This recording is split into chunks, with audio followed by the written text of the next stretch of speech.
Guys welcome back to 100. So ఈరోజు మన వీడియోలో దేని గురించి మాట్లాడుతున్నాం అంటే సెక్టార్స్ గురించి మాట్లాడుతున్నాం. దానికంటే ముందు ఆల్రెడీ నేను ఫండమెంటల్ అనాలిసిస్లో చిన్న చిన్న టాపిక్స్ చెప్తా ఉంటా. అవి మేజర్గా ట్రేడింగ్ పైన ఇంపాక్ట్ పడతా ఉంటాయి మనకి.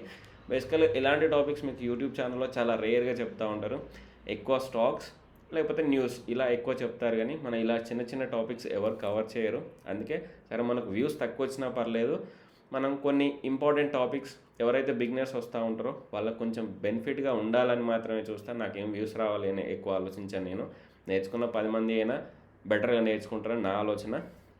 ఓకే, ఫండమెంటల్ అనాలిసిస్లో ప్రీవియస్గా స్టాక్స్ అంటే ఏంటి అని ఒకసారి చూసాం. ఈరోజు సెక్టార్స్ అనేది ఎందుకు తెలుసుకోవాలి అనే వాటి గురించి మాట్లాడితే, ఒకటి గుర్తుపెట్టుకోండి, మార్కెట్లో అన్ని సెక్టార్స్ ఒకేసారి పరిగెత్తవు. ఈ పాయింట్ మీకు అర్థమైంది కదా. మార్కెట్లో అన్ని సెక్టార్స్ ఒకేసారి పరిగెత్తవు మీన్స్ అన్నీ ఒకేసారి అప్ ట్రెండ్లో ఉండవు, అన్నీ ఒకేసారి డౌన్ ట్రెండ్లో ఉండవు. సో కొన్ని టైంలో కొన్ని సెక్టార్స్ అప్ ట్రెండ్లో ఉంటాయి, కొన్ని డౌన్ ట్రెండ్లో ఉంటాయి. వీటిని ఐడెంటిఫై చేసుకొని ఎవరైతే కరెక్ట్గా ఐడెంటిఫై చేసి పోర్ట్ఫోలియో అలొకేషన్ చేస్తారో, పోర్ట్ఫోలియో మేనేజ్ చేస్తారో వాళ్ళకి ఎక్కువ రిటర్న్స్ వస్తాయి.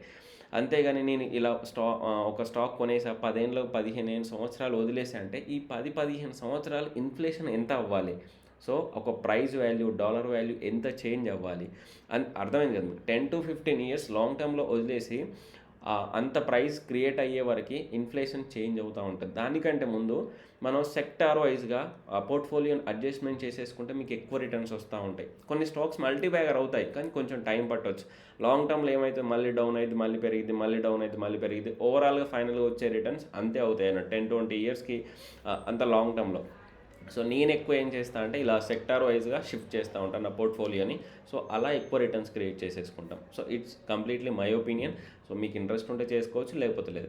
మరి ఈరోజు మీరేం చెప్తున్నారు అంటే, నేను కొన్ని మేజర్ సెక్టార్స్ చెప్తా. ఇండియాలో ఉన్నటువంటి మేజర్ సెక్టార్స్ ఏంటి, వాటిని మీరు పోర్ట్ఫోలియో ఒక వాచ్ లిస్ట్ క్రియేట్ చేసేసుకోండి. ఫస్ట్ అయితే సెక్టార్ వాచ్ లిస్ట్ క్రియేట్ చేసుకోండి. దాని లోపల స్టాక్స్ అనేవి స్లోగా యాడ్ చేసేసుకోండి. మీకు అర్థమైంది కదా.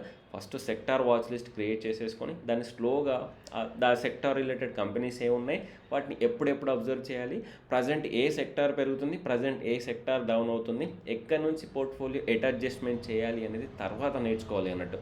ఫస్ట్ మీకు సెక్టార్స్ ఎన్ని ఉన్నాయి ఆ సెక్టార్స్ గురించి అర్థం అయితేనే మనకు మార్కెట్లో బెటర్గా ఉంటుంది. సో మన స్క్రీన్ షేర్ చేస్తున్నా, ఒకసారి చూడండి. సో ఈరోజు కొంచెం పీపీటీ డిఫరెంట్గా ఉంది కదా, సెక్టార్స్ అనేది ఇలా పెయింట్ వేసే అన్నట్టు. సో ఇది సో దీంట్లో మేజర్గా చెప్పా కదా వై సెక్టార్స్ అనేది. ఒకసారి ఇక్కడ కూడా చూస్తే India stock market is classified into various industry sectors which help investors identify and target specific areas of economic activities. These sectors are represented by companies listed on stock exchanges like NSE and BSE. ఇది అన్నట్టు. So మనం ఏంటంటే investors identify చేయాలి, ఏది పెరుగుతుంది, ఏది పడిపోతుంది, మళ్ళీ ఏది పికప్ అవుతుంది. ఈ విధంగా ఐడెంటిఫై చేసిన వాళ్ళకి ఏంటంటే ఎక్కువ రిటర్న్స్ వస్తాయి. స్వింగ్ ట్రేడింగ్లో తోపులు అయిపోతారు అన్నట్టు. అంతేగాని వాళ్ళు స్టాక్స్ చెప్తున్నారు, వీళ్ళు స్టాక్స్ చెప్తున్నారు, చెప్పేవాళ్ళు చెప్తాం. కొంచెం ఫండమెంటల్గా నేర్చేసుకోండి. ఒకరు చెప్పకపోయినా మీ ఓన్గా నేర్చుకునే రోజులు వస్తాయి, మీ ఓన్గా స్టాక్ ఐడెంటిఫై చేసుకునే రోజులు వస్తాయి. చూడాలి, అందరి వీడియోస్ చూడాలి, దాంట్లో బెస్ట్ తీసుకోవాలి. ఓకే, ఫస్ట్ ఇన్ఫర్మేషన్ టెక్నాలజీ అందరికి తెలిసిందే, ఐటీ. దాంట్లో ఏంటంటే రెగ్యులర్గా ఐటీ లేనిది మనం ఎవ్వరం ఉండవన్నట్టు. మనం టెక్నాలజీ అప్డేట్ అవ్వాలి, మనం అప్డేటెడ్గా ఉండాలి అంటే ఐటీని రెగ్యులర్గా చూస్తూ ఉండాలి, దాని ఐటీ స్టాక్స్ చూస్తూనే ఉండాలి. దాంట్లో కీ ప్లేయర్స్, మేజర్ ప్లేయర్స్ మాత్రం యాడ్ చేశాను నేను. Infosys, TCS, Wipro, HCl technology. వాళ్ళు దేని మీద ఫోకస్ చేస్తారని తెలిసిందే. Software services, IT consulting, cloud solutions and digital transformation, ఇప్పుడు ప్రజెంట్ డేటా సెంటర్స్ అనేది. ఆ తర్వాత ఫైనాన్షియల్ సర్వీసెస్, బ్యాంక్స్, ప్రతి ఒక్కరికి లోన్లు కావాలి. డబ్బులు మనం మార్కెట్లో బ్యాంక్లో పెట్టకపోయినా మార్కెట్లో పెట్టినా కూడా మనం మార్కెట్లో ఉన్న డబ్బుల్ని ఆల్వేస్ తీయలేం కదా. కొన్నిసార్లు కార్ లోన్ కానీ, హౌస్ లోన్ కానీ, పర్సనల్ లోన్ కానీ, మ్యారేజ్ లోన్ కానీ ఏదో ఒకటి తీసేసుకుంటూ ఉంటాం. సో బ్యాంకుకి ఏదో విధంగా మనం హెల్ప్ చేస్తుంటాం, బ్యాంక్ వాళ్ళు మనకు హెల్ప్ చేయరు ఎప్పుడైనా. ఎందుకంటే వాళ్ళ ఇంట్రెస్ట్ రేట్లు వాళ్ళకు ఉంటాయి. మనమే బ్యాంకులకు హెల్ప్ చేస్తాం, మనమే గవర్నమెంట్లకు హెల్ప్ చేస్తాం. So key players HDFC, ICICI, SBI, Bajaj finance etcetera ఇంకా ఉంటాయి. సో మీరు తర్వాత యాడ్ చేసుకోండి. అందుకే చెప్తాను, ఫస్ట్ సెక్టార్స్ మాత్రమే నోట్ చేసుకోండి. Focus banking, insurance, NBFC, non banking financial companies, and wealth management. So ఇది. ఆ తర్వాత హెల్త్ కేర్ అండ్ ఫార్మాస్యూటికల్. నువ్వు ఎన్ని సంవత్సరాలు ఎంత బతుకుతున్నావు కాదు, ఎంత డబ్బు ఉంది కాదు, ఎంత హెల్తీగా ఉన్నావు అనేది ఇంపార్టెంట్. ఎప్పుడైతే నీ హెల్త్ ఖరాబ్ అవుతుందో మనం లక్షల కోట్లు కుమ్మరిచ్చేది హాస్పిటల్లో. హాస్పిటల్ అనేది major thing in every human life. Human కాదు, సో నాన్ హ్యూమన్ అనిమల్స్ కూడా అది మేజర్ అయిపోతుంది. మనకి ఇంజెక్షన్ వేయడం కంటే ఒక పెట్కి ఇంజెక్షన్ వేస్తే 800-2000 తీసుకుంటారు అన్నట్టు. So health care and pharmaceuticals key player Sun Pharma, doctor Reddy's, Cipla, Apollo hospitals. So focus drug manufacturing, hospitals, diagnostics and biotechnologies, so labs, ఇవన్నీ దీని కిందకి వస్తాయి. Next energy and utilities. ఎప్పుడైతే మనం మూవింగ్ ఫార్వర్డ్ అయ్యే కొద్దీ మనం ఈ రీసోర్స్లని యూజ్ చేసుకుంటున్నాం. ఎక్కువ జనాలు పెరిగే కొద్దీ రీసోర్స్లను ఎక్కువ వాడుకుంటున్నాం. It might be renewable energy, it might be non renewable energy. వీటిని పైన ఎక్కువ ఫోకస్ చేస్తున్నాం. ప్రీవియస్గా కరెంట్ ఉన్నా లేకపోయినా మనం బతికే వాళ్ళం. సో ఇప్పుడు అలా కాదు, పవర్ ఉండాలి. ఒక సెకండ్ కూడా పవర్ పోకూడదు. అర్థమైంది కదా? ఒక సెకండ్ పోయినా కూడా తట్టుకోలేము. అమ్మో వైఫై బంద్ అయింది, నాకు నెట్ రావట్లేదు, అలా ఉంటుంది అన్నట్టు present generation. So key players Reliance industries, ONGC, NTPC, power grid corporation.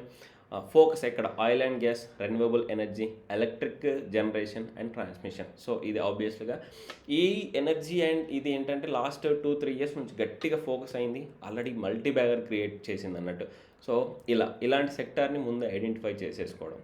Next consumer goods, FMCG. మనం తినకుండా బతకలేము, బతికామంటే తినాలి. మీకు అర్థమైంది కదా? తినకుండా బతకలేము, బతుకుతున్నాము అంటే తినాలి.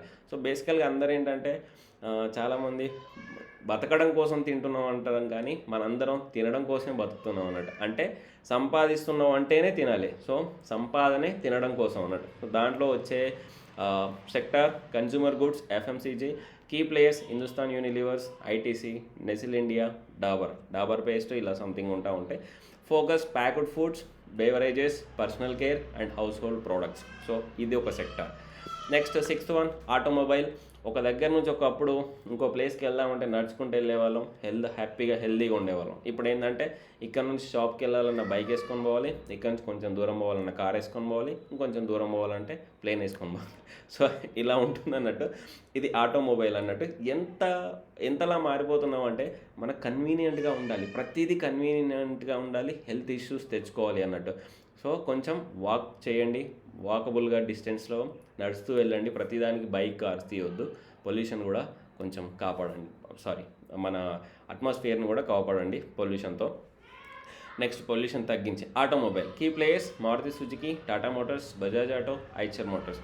So focus passenger vehicles, commercial vehicles, 2 wheelers and auto parts. మీకు అర్థమైంది కదా? ఇది ఒక సెక్టర్, ఆటోమొబైల్ సెక్టర్. దీని ఆటోమొబైల్కి రిలేటెడ్గా ఈటీఎఫ్ ఉంటుంది, ఆటోబీస్ అని. దాన్ని ఒకసారి చార్ట్ చూడండి, ఇక్కడ నుంచి అక్కడ ఉండేది గాల్లో. Next real estate and construction. So నువ్వు ఉంటున్నావు అంటే నేను రిచ్ లైఫ్గా బతకాలి, ఇలాంటి చిన్న ఇళ్ళలో నేను బతకాను, పెద్ద ఇల్లు కావాలి నాకు, పెద్ద కన్స్ట్రక్షన్స్ ఉండాలి, లేకపోతే రెంట్లు రావాలి, ఇలా ఉండాలి అని అనుకునేదే మన real estate and construction. So ఇది ఏంటంటే కంటిన్యూస్గా ఉండదు దీని డిమాండ్, ఒకసారి పెరుగుతూ ఉంటుంది, ఒకసారి తగ్గుతూ ఉంటుంది. So depends on the government, ఎలాంటి గవర్నమెంట్ ఉంది అనే దానిపైన ఎక్కువ డిపెండ్ అయి ఉంటుంది. So key players DLF, Godrej properties, Oberoi realty, Larsen and Toubro, LNT. So focus real estate development, infrastructure and engineering. Infrastructure పైన ఎక్కువ ఫోకస్ చేయబోతుంది ఇండియా అని మీకు తెలుసు. ఆల్రెడీ లాస్ట్ 2 years నుంచి ఇన్ఫ్రాస్ట్రక్చర్ స్టాక్ అయినా, నెక్స్ట్ పవర్ రిలేటెడ్ అయినా, రైల్వే స్టాక్స్ అయినా కంటిన్యూస్గా పెరిగాయి. అవి కొంచెం బ్రేక్ తీసుకుని, ఏవైనా కంటిన్యూస్గా పెరగవు, కొంచెం బ్రేక్ తీసుకుంటే హాల్ట్ వస్తుంది, ఆ తర్వాత మళ్ళీ పికప్ అయ్యే ఛాన్సెస్ ఎక్కువ ఉంటాయి. Metals and mining. సో ఇవన్నీ కావాలి అనుకుంటే మనం కొంచెం వీటిపైన డిపెండ్ అయి ఉంటాయి. ఇన్ఫ్రాస్ట్రక్చర్ కావాలి అంటే మెటల్స్ కావాలి. సో మెటల్ సెక్టార్ ఒకటి, Tata steel, Hindalco, JSW steel, Vedanta. Next focus steel, aluminium, copper and mineral extraction. So ఇదొక సెక్టర్. ఆ తర్వాత కెమికల్స్ అండ్ స్పెషాలిటీ కెమికల్స్. ఒక మనిషికి హాస్పిటల్స్ గురించి మాట్లాడుకున్నాం కదా, హాస్పిటల్ ఒక సెక్టార్ అయితే దాన్ని లీడ్ చేయడానికి కెమికల్ సెక్టార్ ఒకటి అవుతుంది. నాట్ ఓన్లీ హాస్పిటల్స్లో మెడిసిన్కి యూజ్ చేసేవి కాదు, మనం పెయింట్లో యూజ్ చేస్తాం. ఇంకా చాలా వరకు ఏమైనా గమ్స్ ప్రిపేర్ చేయాలనుకున్నా, నెక్స్ట్ ఇంకా ఏది ప్రిపేర్ చేయాలనుకున్నా, ఏదైనా అటాచ్ అవ్వాలనుకున్నా, దాని బ్యాక్గ్రౌండ్లో ఉండేవే కెమికల్స్. ఆ కెమికల్ సెక్టార్ ప్రీవియస్గా 2 years నుంచి డౌన్లో ఉంది. దీన్ని కూడా ఒకసారి ఫోకస్ చేయండి. Chemicals and specialty chemicals key players Asian paints, మాట్లాడుకున్న పెయింట్స్లో యూజ్ చేస్తారు. UPL, Pidilite industries, SRF.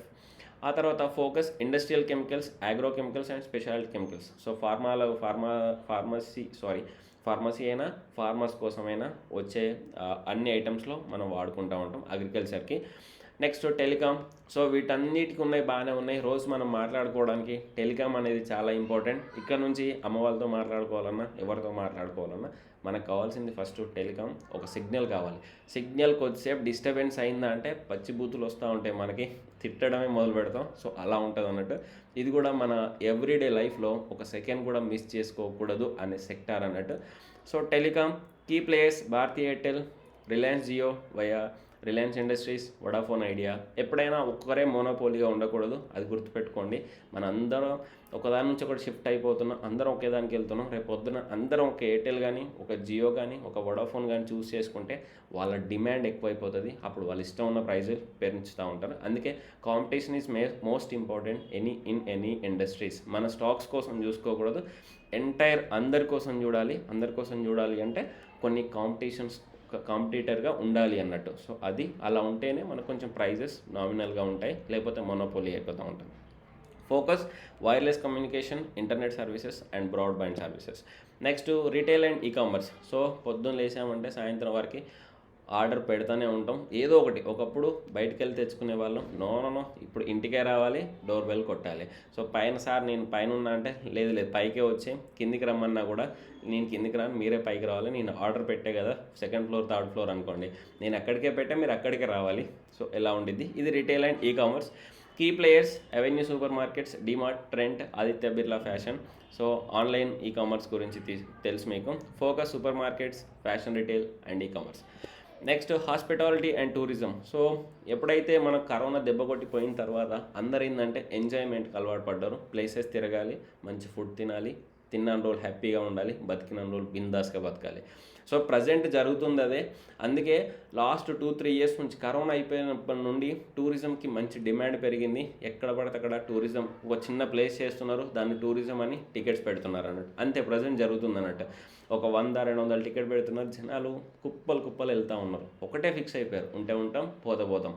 ఆ తర్వాత అదే అయిందన్నట్టు. అందుకే ఒకప్పుడు ఇంత ఖర్చు పెట్టేవాళ్ళు కాదు, ఇంత రోడ్ల మీద తినేవాళ్ళు కాదు, మనీకి వాల్యూ పోయింది. So hospitality and tourism, Indian hotel company EIH limited, lemon tree hotels. So హోటల్స్కి డిమాండ్ పెరిగిద్ది hospitality and tourism. So tourism అన్నప్పుడు నేను కొన్ని స్టాక్స్ చెప్పా, ఎక్సిగో చెప్పా, ఈజ్ మై ట్రిప్ చెప్పా, టీబీకేఓ సంథింగ్ ఒకటి ఉండిద్ది. Next aerospace related spice jet, IndiGo, ఇంకా కొన్ని స్టాక్స్ ఉంటాయి, ఫ్లైట్ మ్యానుఫ్యాక్చరర్స్ కూడా. సో ఇలాంటివి ఏంటంటే నెక్స్ట్ ఇప్పుడు ఎలా అయితే భూమిని మనం వాడుకుంటున్నామో ప్రతి ట్రాన్స్పోర్ట్కి, నెక్స్ట్ సీని వాడుకుంటాం, నెక్స్ట్ ఏరోస్పేస్ అదే ఎయిర్ని వాడుకుంటూ ఉంటాం. సో దానిపైన కూడా ఫోకస్ చేసుకోవచ్చు. Focus hotels, travel agencies, tourism related services. Next 13 media and entertainment. Key players Zee entertainment. So media entertainment అది చెప్పే కదా, 10 నిమిషాలు కరెంటు పోతే మనకు టీవీ ఆఫ్ అయింది. టీవీ ఆఫ్ అయ్యిందంటే చిరాకు వచ్చేస్తుంది. సో కంటిన్యూస్గా సినిమాలు చూడాలి, కంటిన్యూస్గా ప్రోగ్రామ్స్ చూడాలి. వాళ్ళను కోట్లు సంపాదించుకునేలా చేస్తుంది మనమే. 24 గంటలు సినిమాలు చూస్తూ వాళ్ళకి మంచి లైఫ్ ఇస్తున్నాం, మనమేమో మంచి లైఫ్ని కోల్పోతున్నాం. జస్ట్ ఎంటర్టైన్మెంట్ మనం కోరుకుంటున్నాం, వాళ్ళేమో మన ఎంటర్టైన్మెంట్ అనే ఒక కాన్సెప్ట్స్తోని వాళ్ళు కోట్లలో రెమ్యూనరేషన్ తీసేసుకుంటున్నారు అన్నట్టు. సో ఆ పాయింట్ ఎవరికి తెలియదు. సో ఆ కోట్లలో వచ్చింది అంటే మనకి ఇక్కడ మనం రెగ్యులర్గా ట్యాక్సెస్ కట్టి సినిమాలకు వెళ్తేనే వాళ్ళకి వస్తున్నాయి ఆ డబ్బులు. సో మనం అది. So Zee entertainment, PVR cinemas, Sun TV. Focus broadcasting, OTT platforms and film production. OTT platforms వచ్చినప్పటి నుంచి అయితే ఇంకా జనాలకి అసలు మామూలుగా లేదు. Next 14 agriculture and allied activities. So మన జీవితంలో ఎంత సంపాదించినా ఎక్కడికి వెళ్ళిపోయినా ఫుడ్ అనేది చాలా ఇంపార్టెంట్. ఒక ఫార్మర్కి ఎప్పుడైనా మనం రెస్పెక్ట్ ఇవ్వాలి. వాళ్ళు ఏందే ఈ ప్రపంచం లేదు, వాళ్ళు పండించిందే మనకు తిండి లేదు, అదొక్కటి గుర్తుపెట్టుకోవాలి. దట్ ఈస్ అగ్రికల్చర్ ఎప్పుడైనా ఇప్పుడు డిమాండ్ తగ్గిపోతుంది. ఎందుకంటే అగ్రికల్చర్ ల్యాండ్లని పెద్ద రోడ్లుగా కన్వర్ట్ చేసేసుకుంటున్నారు. రోడ్డు ఒక దగ్గర కాకపోతే ఇంకో దగ్గర నుంచి అయినా వెళ్ళొచ్చు కన్వీనియంట్గా, కొంచెం ఉన్నదాన్ని వైడ్ చేసుకున్నా సరిపోద్ది. ప్రజెంట్ నేషనల్ హైవేస్ రావడం వల్ల చాలా అగ్రికల్చర్ ఫీల్డ్ పోతున్నాయి. అగ్రికల్చర్ని కొంచెం ప్లాట్గా కన్వర్ట్ చేసేసి ఇండ్లుగా కొందరు ఏముందంటే ఇండస్ట్రీలు పెట్టేసుకుంటున్నారు. కానీ ఫ్యూచర్లో ఎవరైతే అగ్రికల్చర్ ఉంటుందో వాళ్ళకి మంచి డిమాండ్ ఉంటుంది అని నేను చెప్తున్నా. ఫ్యూచర్లో ఎవరింట్లో వాళ్ళు ఫుడ్ పండించుకొని తినే రోజులు వస్తాయి. ఇది గుర్తుపెట్టుకోండి.